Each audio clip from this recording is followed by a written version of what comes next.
In this video you will learn how to get a car dealer license in Canada, determine your province requirements. Each province in Canada has its own rule for licensing. For example, Ontario uses OMVIC, Alberta uses AMVIC, and British Columbia uses VSA.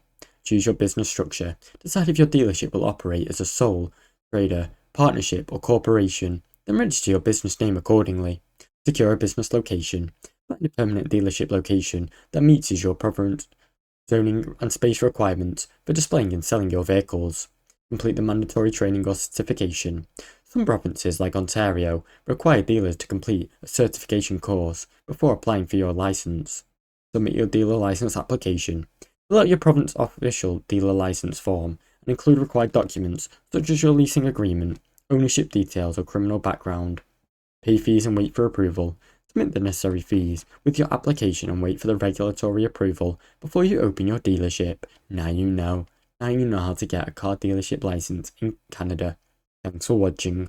Don't forget to like and subscribe.